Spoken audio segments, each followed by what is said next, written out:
Alright, so I'll be discussing the effectiveness of their plan. Um, she says that, or Adriana says that we should just abolish the minimum wage just completely without any type of plan. And she says the economy will fix itself to that. But with no evidence, that's a dangerous move. Also, abolishing the minimum wage would create abuse in the labor market.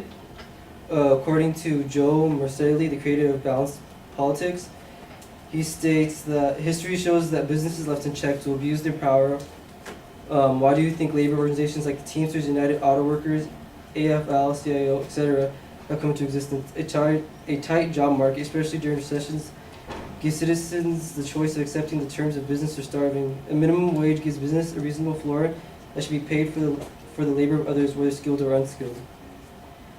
And this also leads to abolishing the minimum wage wouldn't create livable conditions for some people. According to Jared Bernstein, former chief economist of Vice President Joseph Biden, states that our opponents believe that I'm quite certain that they would happily agree with the assessment that all matters is to get people working at any wage level. If that's $1 an hour, then that's what the market says their worth will be.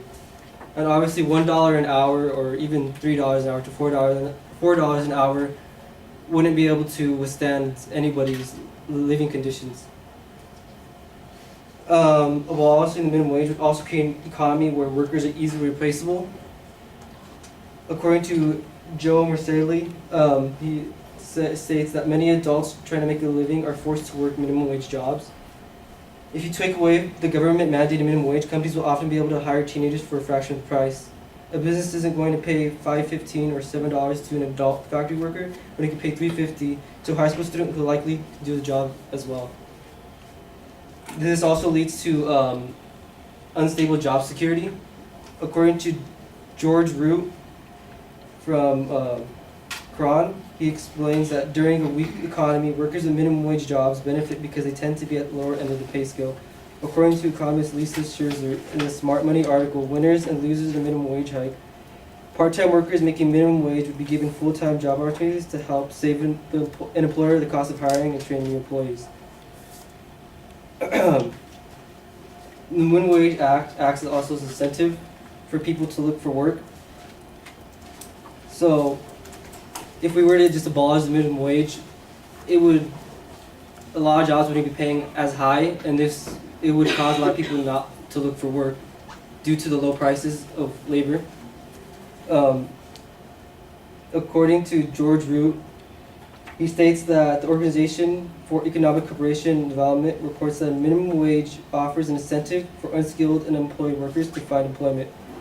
Poverty puts a burden on the national economy as the government is forced to try and assist those who cannot find work. A minimum wage ensures low-skilled workers that they will be paid a guaranteed minimum, encourages them to work, to find work, and provide for themselves. It also would cause income growth to stop due to that increasing the minimum wage would allow it to grow. According to Lydia DePhillis, a senior economics writer from CNN Business, states that research has also generally found that minimum wage hikes put more money in workers' pockets overall.